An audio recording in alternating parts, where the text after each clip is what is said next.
In each episode, we're gonna recap. It's Sailing All Blue with Xander and Matt.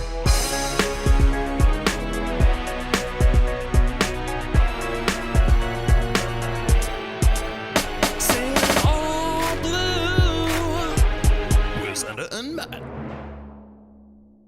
Welcome to Sailing All Blue, the podcast where we are setting sail into the world of One Piece. My name is Andrew, and here with me is Confident Tree Dweller Matt. Hello. Hey Matt, how are you today? I'm doing fine, thank you. Competent tree dweller? Yeah. So, have you ever seen My Cat from Hell? No. Oh my god, it is the best and worst TV show. So it follows Jackson Galaxy, a cat whisperer by day, musician by night. Wait, are we on the right fan cast here? Yeah, but one of the things is that, you know, because this, this cycles in. So, you know, cat whisperer, there's a lot of cat themed in this arc. Oh no. One of the things, you know, Jackson Galaxy says is if your cat is a confident tree dweller or like a bush dweller, right? If they like being up high or down low. So and you like being up high, man. You're a confident tree dweller. Okay. Don't worry about it. I will make my own humor. Think this one through. I'm just gonna. You know what? I should have just let it roll. I'm already sorry I asked. that's everybody. Whoever asks, like, what? I don't get it. Why are you saying this? Why are you laughing? It's like, oh, it's because of XYZ. It's like I regret asking this question. Now I know something I wish I never knew. You know, we have to make jokes for us because the one person we always know will get our references is ourselves. Exactly. You know, it's I everyone else's for fault for not having our experiences. Anyways, let's get started. So, Matt, are you ready to finish up this current arc of Syrup Village? Yeah, speaking of sharing our experiences, for those of you who, for some reason, this is the first one you're tuning into, this is part 2 of a 2-part episode. The format of this is that I've somehow managed to make it pretty far through otakudom, through nerddom, etc., without actually having watched or read without having read One Piece. I've not been able to watch it for very long, usually because it's bored me. Xander here is now, for whatever arcane reasons we'll get to later, has forced me to read all of One Piece, and we're documenting it. So today we're going over the second half of the Syrup Village arc, which is where Luffy and crew pick up Usopp the Liar. The best character. Where we last left our heroes, they were fighting off the dreaded... They're like cat pirates. I can't remember. I still can't remember the actual name of that. They're the Black Cat Pirates. It is just Black Cat. It is just that simple. Okay. Yeah. It's real simple. Okay. I keep feeling like there's something else, like the something cat pirates that's like more descriptive, or like the black the something Kuro's, cat. Yeah, the Kuro's Black Cat Pirates. It's Captain Kuro's is Black Cats Pirates. Yeah. I'm pretty sure it's a Japanese pun, but that's okay. With Kuro being black and all. Anyway, meaning black in Japanese and all. It's a lot of pun. It's very thematic. Yeah. And oh boy, there's so many cat puns. It's so I'm reading wonderful. Using the Viz translation online, the official one. So in that case, we have things like Zolo, Roronoa Zolo, the swordsman. Yeah, Roronoa Zoro. Yeah, Zolo, that's what I said. Yeah. Yeah. So Zolo is fighting the Meowbin brothers, who have used their cat burglary skills to steal the swords right off his back, which I guess is an explanation. So the chapters we're going through, is we ended at chapter 31 last time. We're going to go through chapter 41 this time. We'll start how we usually go, where I explain what I read badly.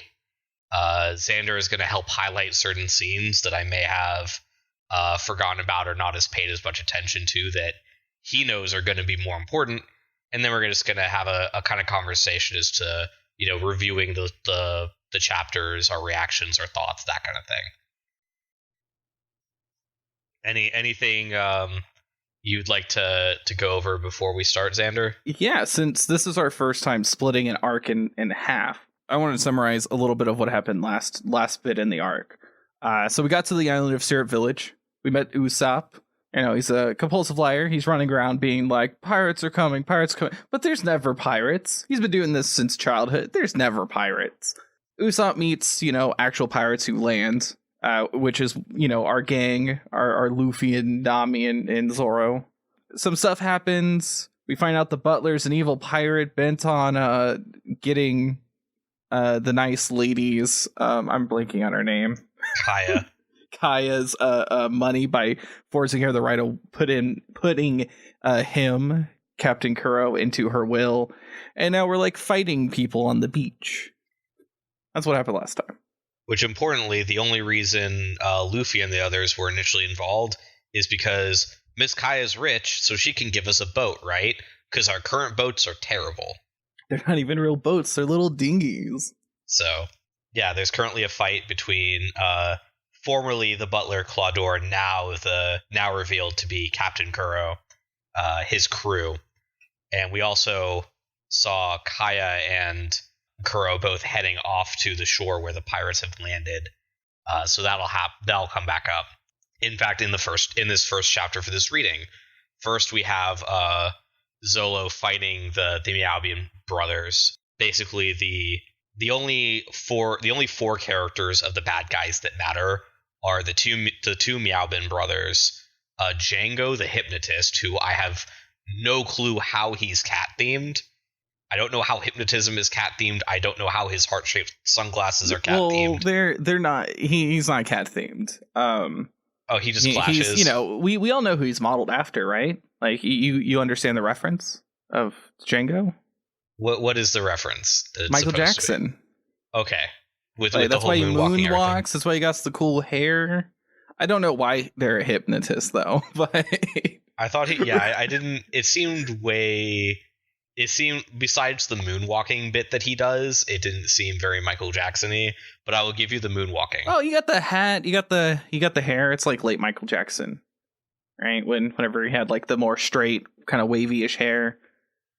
This is bad Michael Jackson.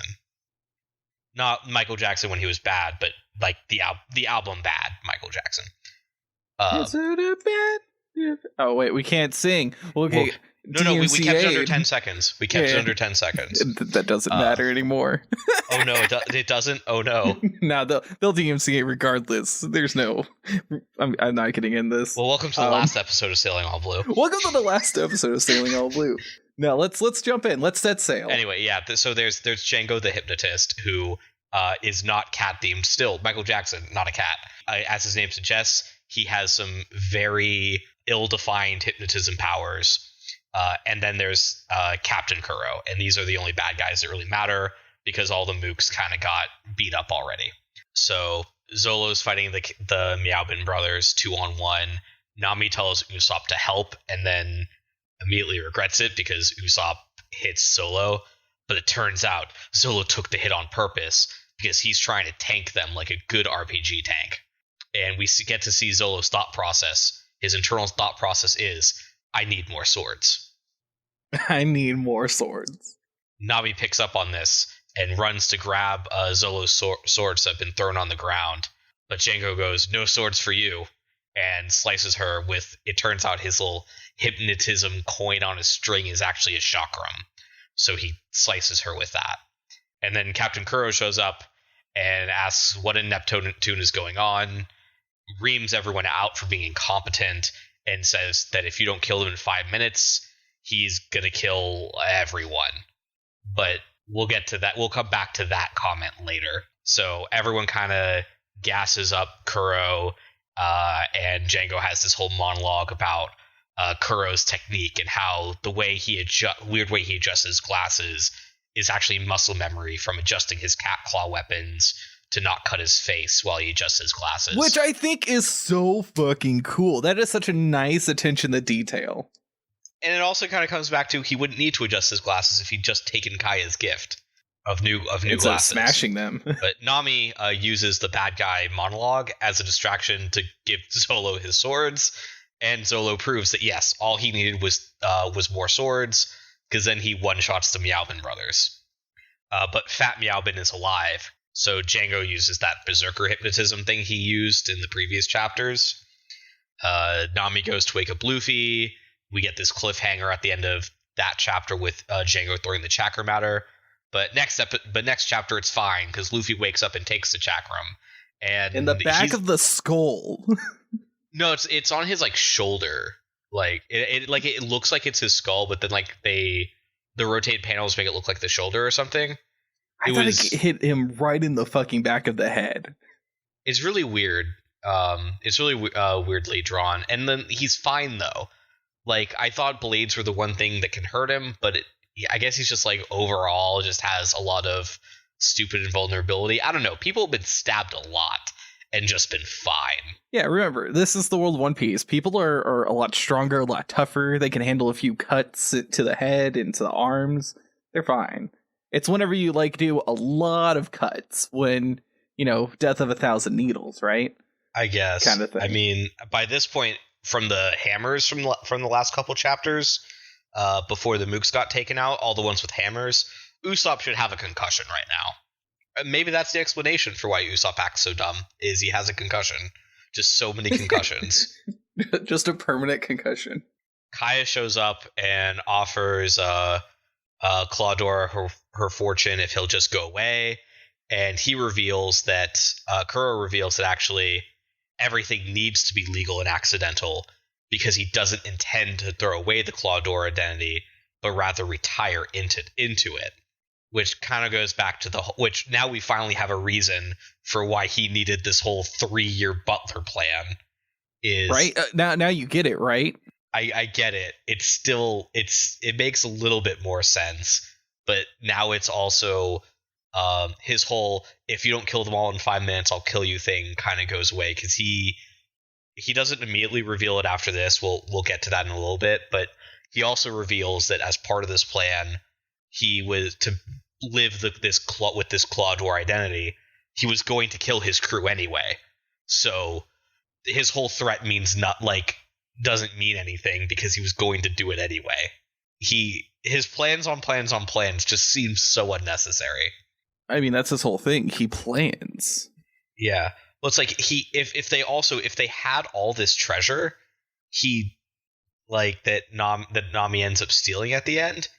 He could have just done the whole thing where he faked his own death and then just lived in wealth somewhere else as now other person Claude. Like he didn't need to go after Kaya at all. I don't know.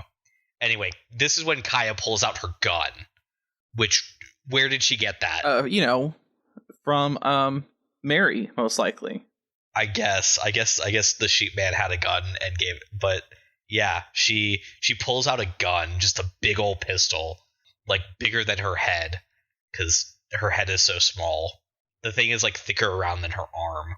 Yeah, it's like a musket pistol. Yeah, it's this like oversized musket pistol, and she It's just very pulls beautiful. it out from hammer space, just like hey, whips it out. Is like fine, I'll kill you, and then Clawdora serves this sick burn about her parents like so bad that she drops the gun, which you should never do. That's really bad for guns. It's very bad for guns. So Usopp steps up to try and defend her honor, and Kuro sidesteps him ready for a counterattack. But Luffy comes in from range with the real counterpunch. So now we get the whole the general how did he do that type of thing, because he's done a little bit of like his like rubber technique stuff, but all of that could have been explained as him being just kind of really strong. But this is the first, like, I guess everyone going, oh no, he is really made of rubber. And Kuro correctly ascertains that Luffy has a devil fruit. And all the pirates go, ye gads, the legend is true. And Kuro now has, or Clawdora, because he has thrown aside the Kuro identity, is decided that it is a fight. He only has eyes for Luffy, and he is going to fight Luffy while the pirates fight everyone else.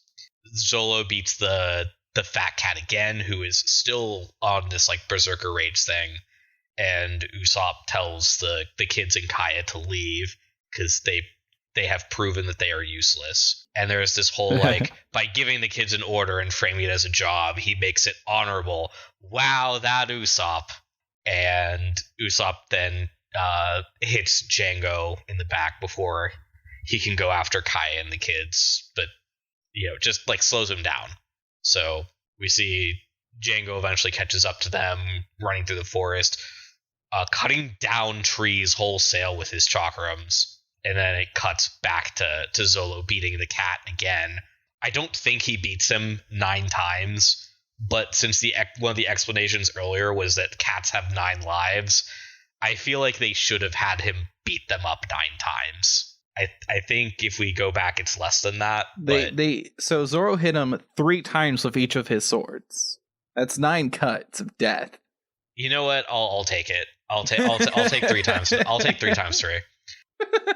So he takes Usopp to go after Django, and Luffy begins his fight with Kuro, and this is really nice because this goes on from about halfway through chapter 6 through most of like chapter 37 and a bit into 38. We get it's all just fight, just back to back with Luffy pulling out these cool new techniques like the Gum Gum Spear, where he does a handstand and a double kick with his feet together, and like he uses the Gum Gum Whip, which is like this big like leg sweep thing, as well as the old favorites like the Gum Gum Pistol. Yeah, the classics. Yeah, and it's like you've got Clawdor doing all these like cool jumps around to avoid it, and like each of them like getting their own hits in, and there's this cool thing where Luffy does like a Gum Gum Pistol, and then Clawdor actually like jumps on top of the arm and then runs along it like it's a samurai movie.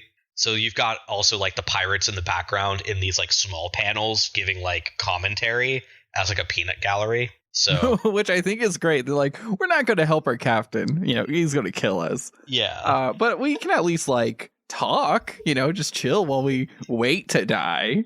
Yeah. And eventually, one of them goes like, yeah, go Captain Kuro. And this is when we get the revelation that he's like, don't call me Kuro. You idiots, I planned on killing all of you all along. I'm going to be Clawdor forever. And then we get the flashback. Clawdor. Just Clawdor. I'm reading it, so I'm not hearing it pronounced, because if we remember the anime, I could never make it through this. I could pretty That's much true. not. Yeah. You've only ever got like into Barati and never even finished it, and you didn't pay attention to stuff prior, because a lot of the stuff you're like, this is new, and I'm like, not really. a lot of it is new to me. Yeah. We are hitting the point where I did not know how this fight was going to go down. But it's really cool, right? This fight's pretty rad. Yeah, manga wise, definitely a decent fight. Like especially that the sequence chapter 36 to 37 is a pretty good like actual like just by the book shonen sequence, but it's done pretty well. We then get the flashback of Kuro being hounded by Navy ships and being like, I'm tired of this. I have a plan. So they slaughter a ship that's following them, and they hypnotize one of the survivors to report that Kuro was captured, and they hypnotize someone else to be Kuro, the Kuro stand-in, and the guy that they have as the stooge to report that Kuro was captured is, oh hey, it's that Morgan dude from the first arc. And the reason he had a metal jaw in the first arc is because Kuro had broken his jaw. See, it's all connected. Not sure about the axe arm though, because I'm pretty sure in the panels we can see that he has both arms. So I guess the axe arm just happened later. I don't know. He did it as a flag. Remember, you brought this up. He got the axe arm to draw attention away from his jaw. Yeah. He didn't want anyone to focus on the jaw, and no one ever mentioned the jaw ever. It was just part of his character design. Is he got the axe to show, because he was like, man, I was able to beat this guy, but I don't have a cool gimmick. And in One Piece, you have to have a cool gimmick to win a fight. I guess I'll make my arm really swollen and weird, and then stick an axe on it. And that's why he was able to be beaten by Luffy, is because he'd never actually done anything. He was riding off of fake accomplishments. such as Captain Morgan. Anyways, let's proceed. Let's continue. Yeah, proceeding on, we now have this backstory. We now know his true intentions. The fight continues. We've got like Luffy using a rock to break the claw hands, and we get to a chapter where it's that super extra shading, which if you don't know what I'm talking about, it's that go back and listen to some of the earlier episodes. Every once in a while there'll be these chapters where they just go ham on the shading. Yeah, they do a lot more shading detail and stuff. It's because they get to those particular pages in the actual like magazine, right? The Jump magazine, where like, oh, we need to have an eye catcher. We need to make this look cooler, right? And so when they give, any of manga artists the chance to have those cool pages, they take advantage of it. And they do either what Oda does, which is do more shading, more cool details, more like making things look really nice because I really like it. It looks really good. I wish it could be the whole manga, but granted, that would be a lot of time. This takes a lot of budget and time, clearly, because it is so overshaded. And again, next chapter, it's gone. Yeah, we have the kids versus Django in the trees. It's not going very well. And then cuts back to Glodor again, talking about how he's going to kill everyone. And he's going to use that attack. Not that attack. And all the crewmen are like, "Oh no, he's using that attack." And Nami is robbing the ship, and she goes, "Wait, what?" And it turns out Clawdor's cat out of the bag technique is he moves at super speed and attacks everything. Brilliant technique, bro. Luffy's able to just kind of tank it though, and then he gets tired. Clawdor gets tired, so Luffy ends up grappling him, wrapping him up in his rubber limbs, while Usopp and Zolo make it to Django, and we get this 2-page. It's not a spread, but it's 2 pages like across from each other in a fold, and where we have Usopp in the upper right corner is Usopp calling out his attack. The upper left corner is Django giving this "oh no," and then like the other 3/4 of the page is the attack, and then the other page across from it is Luffy doing the same thing with the Gum Gum Bell, which is like this Gum Gum headbutt attack. Kuro going "oh no," and then him taking the big devastating blow. So those pages are actually mirrored, which is really cool. Kind of similar to in the last part when both Kaya and Kuro walked away from the manor. It was framed the same way. In this one, the way that Usopp and Luffy take out their targets is framed the same way. Yeah, which shows that like Usopp can take out a top contender as long as he's being carried by Zolo, literally. As long as he got his ass beaten with hammers. Like, you can't expect him to walk. He's not Luffy. He's not a fucking scary man. Yeah, again, he should have a concussion here. He probably does. So now the last 2 chapters are the pirates have been beaten. Luffy is recovering because it turns out he collapsed due to blood loss. He could use a steak. Usopp convinces all the kids to go along with his plan of the impending pirate attack was another one of his lies to keep the townspeople feeling safe. And it turns out the townspeople actually kind of missed Usopp. This little daily run through the town that they're all going to die. They really want that existential dread in their life. Yeah, it really wakes them up in the morning. Like, oh shit, we could die today. Nah, it's just Usopp. Yeah, nothing like a good cup of existential like threat to your existence to get you going in the morning. Exactly. So Usopp thanks Luffy's crew, while Nami's just thankful that she got the treasure. We get these flashbacks with the kids and Usopp and like a bunch of their dreams and the breaking up of Usopp's pirate crew, but whatever. Who cares about these kids? We're never going to see them again. Fuck you. They're great. That whole scene where like he's disbanding the Usopp pirates is so touching and so sad. Fuck you. Damn language. Fuck you. It's good. You should be sad. You should be moved. It's fine. I'm being a bit facetious. Like it's nice and all. It's just I don't know. I feel like we could have gotten rid of the kids and not lost a whole lot. No, they helped save Kaya. They helped save Kaya. Yeah, a lot of that was also Django's own like bumblingness, and while it provided like some nice comedy in the middle of the fight, it also kept Without them, Kaya would have died.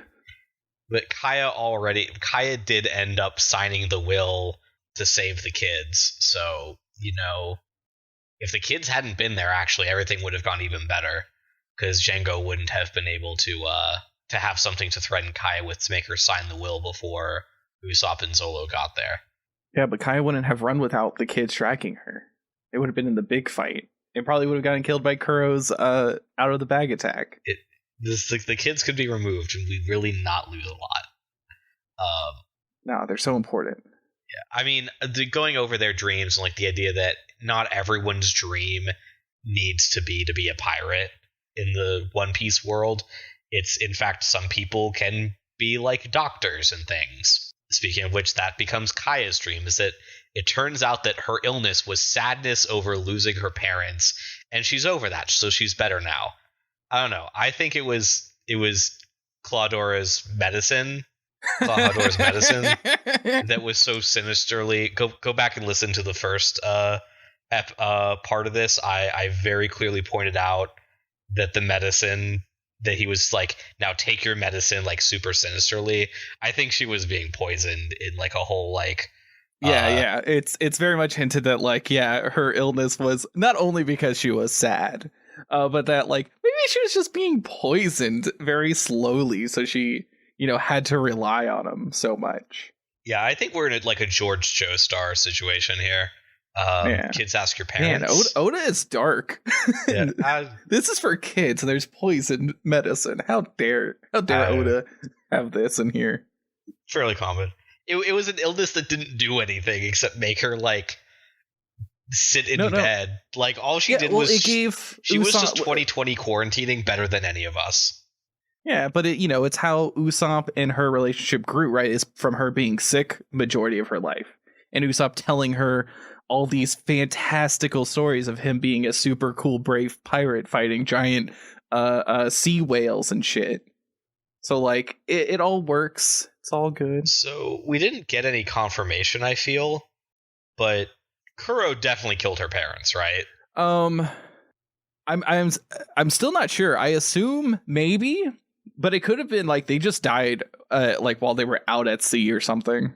Because like it's like 3 years ago he shows up, and then a little bit after that her parents die, and yeah, he probably did it. He probably did the kill. He probably like he never admits it. He never says it's part of his plan, but it's never like this dark revelation that he did it. But he totally did it. Anyway, we're getting kind of off track from the last two important piece of the summary here is that what did everyone go to Kaya for? To get a ship.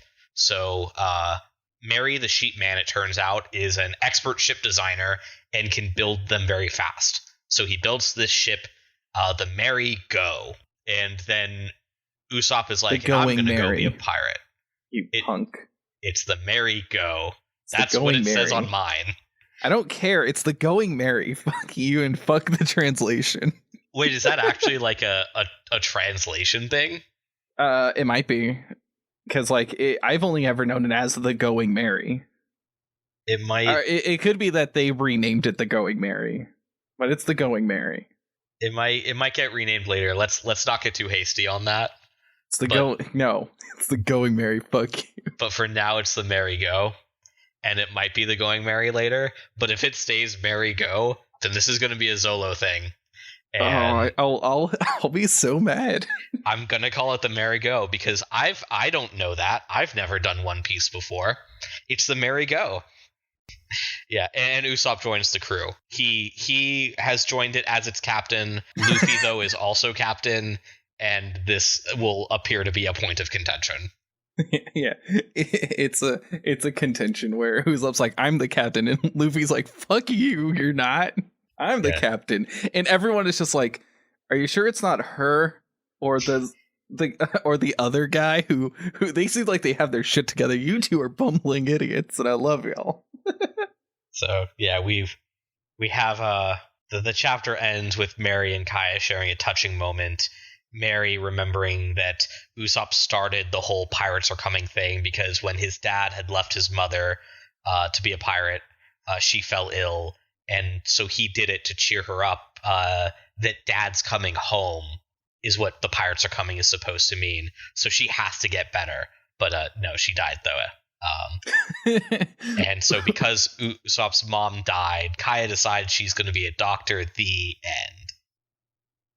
And that's the end of the assignment. So That's the end of Syrup Village. Is there anything you feel we really need to highlight that wasn't highlighted already? No, I think we covered a lot of stuff. Like, I do want your thoughts on like how they did the fight, especially how they split it up where Kaya, runs away and they have to chase after, her because of Django following him. And then the fight with Kuro. Like, how'd you feel about that fight? Like, yeah, so let's get into the big part of the shonen and what kind of defines it is kind of the fights. Is the Kuro Luffy fight was, I think, actually really good. And that was, I didn't really like the early parts of the fight that much. Like, there were some cool parts to it, not just in terms of just moments, but just like the way it's drawn, how easy it was to follow. There were some parts of that earlier, but then other parts like the Miaobin brothers and Zolo, I don't feel like there were really any parts of that were satisfying. Even just from like an art, I actually think like the art kind of worked against it. Like, I don't know if this is just Oda's trying to figure out how to show Zolo's fights or what, but they have, I felt, not been that satisfying outside of the unicycle fight with Buggy's Pirates. There's his fights of it. Anything he's done has been actually kind of lackluster in terms of like the visuals and all that. Yeah. And I think that's one Oda probably at this point trying to find out how to do Zoro's fights and make them look really cool. But also to highlight more so Luffy and particularly Usopp, right? Because like we're getting a lot of cool stuff from Usopp in this whole arc. I mean, granted, this is their introductory arc. This is where we meet them. So we better get some cool shit, or else like why the fuck do we care about Usopp? Yeah, and that's something that I'd actually kind of like to highlight comparison between this part and the previous part. Is in the previous part, Usopp didn't really do a lot. In this part, we saw him using the slingshot a lot more. And outside of the one where Zolo intentionally moved in the way of the shot, Usopp's pretty much hit his mark on all his shots. So that's something very interesting to note. And that also it was a special shot, so he has special shots. And it was a special which are so cool. They get really cool. It was a special exploding slingshot bullet that took out Django. Speaking of your Django question, I think I'm not really against anything that was done with the Django Kaya chase scene, but it's that it just kept being like 2 or 3 pages in the middle of a chapter or like near the beginning or end of a chapter that just like it felt like something I feel like would have been better like a little bit more strung together. It felt like those things were spread out over a much longer passage of time, but the fight with Luffy and Kuro was over a very short passage of time. So it actually made the Kuro Luffy fight like it doesn't make sense from like these are happening simultaneously type thing. It just I don't know. I feel like it just more interrupted the flow with the way it was presented. Like it's a presentation issue, but it's also, I guess, this is a weekly. It is a weekly manga. This is coming out weekly. They're trying to show the different sides of the fight at once. Yeah, and I think this does like because I'm going to kind of disagree a bit with how because they do take place in the same time, right? So we get a bit of the fight.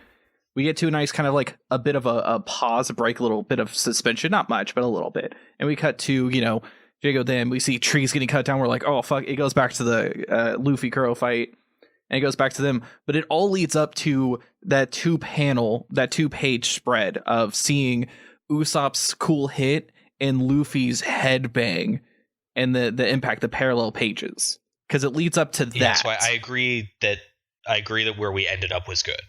Yeah, where we ended up was good. I do agree that it could have been done better, but this is also pretty early on. This is still Oda's like first, real work, right? And currently only work besides the one shots that were prototypes of One Piece. I think it would be more as just like this the last two times it cut away to Django, where it was like right before and right after Zolo and Usopp showed up. I think if those had been together with in like an interlinking page where we actually got Kaya signing the contract and being a little more explicit as to she did it to save the kids, and have that be just like a larger together chunk, I feel like that could have been a little bit better. Yeah. So this is, I guess, a question for later One Piece is, without spoiling anything, for fights where there's multiple parts going on, does it tend to be like a couple pages of fight A, couple pages of fight B, couple pages of fight C, or does it tend to go in fight chunks? Because with other shonens and series, I'm a little more used to fight chunks, and this was very fight A, fight B, fight C, fight A, fight B, fight C. Yeah, so I'm going to say it does. They do both. So Oda does both. It all depends on the fight and the arc, right? Okay. I think Oda figures out like a good pacing later on, especially when they're swapping through a lot of fights when there are because some of the arcs, you've seen like how long this series is. Some of the arcs are hundreds of chapters long, right? Some are like dozens on dozens of chapters. So some of the fights are really long. And so Oda breaks them up into either chunks or like ABC fight, like going a few pages, and then maybe a big chunk for the big important fight, right? Which is typically the fight with Luffy or whatever like big memorable fight is happening with whatever character. So I would say it's a big mix of both. But it leans to more what we've seen here in this chapter more often than not. But I think they become more chunky because, granted, the series starts being able to breathe. Because right now we're at a breakneck pace, right? We're at a breakneck pace where it's like Romance Dawn, Orange Town, Syrup Village, right? Like boom, boom, boom. Things are getting done real fast, right? Yeah. Because we've already gone through like 3 whole arcs, right? Where most shonen stuff we're probably still in arc 1, right? Because like how long was Bleach's first arc in comparison? That's something I don't have ready to pull up. What about Naruto? Yeah, actually, Naruto would be a much better comparison. Yeah, because I know you've read I've never read Naruto. I've done both. Again, that's why it's so interesting that I haven't. Yeah, that you have. I've been able to avoid all this. Because like I've only ever watched Naruto and I never finished it. I got up to like somewhere in Shippuden and I'm like, I'm done. I'm done with this. Their first arc. So what's their first Land arc? of Waves. For Naruto, the arc with Zabuza and Haku. Yeah. We'd still be covering it. Yeah. See, so like Oda's arcs right now are really like boom, boom, boom, fast pace. We're getting those nice little yeah. These are very it's longer than episodic. Yeah, we're getting a good pace. Like we're going fast, but then things start going a little bit slower. Once like One Piece becomes that big massive hit. Granted, this is like years later, right? Whenever it starts slowing down, because we get 1 chapter a week. We're currently still in year 1 of One Piece, right? Because there's 41 chapters we just finished, so that's 41 weeks at least. So we're still within the first year of One Piece. And it doesn't slow down till like probably year 4 of One Piece, where we're like, okay, we have like the longer arcs, which are some are very long, some are very long, some are very long, and I have no idea how we're gonna break those up. Yeah, I think it's also I have no idea how we're going to break up some of the longer arcs for One Piece. I mean, we'll just do like 10 or 12. We'll just pick a random number and be like, that's it. If it ends on a weird spot, we'll just have the deal. Yeah, and at that point, it's just I just give my kind of like we did for part 1. I'll just give my thoughts and predictions and how's it going. Would I, if I didn't know if One Piece was still going to go, would I care to keep going? Yeah, I think it's also one thing though to note is as I'm looking through for comparisons, like Bleach stayed in the human realm for 70 chapters. So those first like couple episodes of Bleach were 70 whole chapters. That's wild. That's also a big comparison here, though, for why the anime is so slow for One Piece is they go half as far in twice as many chapters for the anime, which kind of especially around this point. So that kind of explains why the pacing for it is so awful. Yeah, when I you think have by the chapters end that of are partial, especially early in Syrup Village, when you have chapters that are pretty much just talking, or like in Romance Dawn, when there's Orange Town is the buggy one, right? yeah, Orange Town's the buggy one. You have entire chapters in Orange Town where it's just like someone's flashback. So Yeah, which is like, maybe minutes, right? And they're like, how can we stretch this to be 20 something minutes? The answer is poorly. the answer is poorly. Yeah, I'm not like anybody who's like, I'm going to start watching One Piece. I'm like, oh, please just read it. Watch it as like a side by side. It's a really good companion piece, but it's don't main it. It's real. It's a slog. It's a real slog. It's why I can reread One Piece often, is because it's a fast read. Like, even though it's like 900 plus chapters, like you can get through like hundreds of chapters pretty quickly, right? So I think that is a good thing to kind of wrap up with here is I have not been able to make it through watching One Piece, neither the dub nor the sub, but I've been able to make it by reading. And I'm not gonna lie, I am actually excited to see where this goes, to see what the arcs that I haven't seen are. Yes. I don't know how Barati will be, with Sanji. I believe that's the arc coming up next. It is. But then everyone tells me there's this Arlong Park thing, and I still have no idea. I don't answer. You thought it was with Crocodile. I know. I was like, is that the one with Crocodile, the sand guy? Nope. That's Alabasta, right? Yeah, that's Alabasta, which is around like chapter like 150 or some shit. I had no idea. I thought, see, again, I'm used to the arcs being longer. But yeah, I still do not know if Arlong Park is a person or a place. I don't know. And we'll find out. I'm so excited. I've had to preface that to anyone I've said that to now that we've started recording this with, don't tell me I don't know. Don't tell me I don't know. I don't need to know. I'm actually really glad you're not on social media, Matt. I'm really glad you're not on Twitter, because one, following me, you're just going to get One Piece spoilers, because I retweet a lot of One Piece shit. Yeah.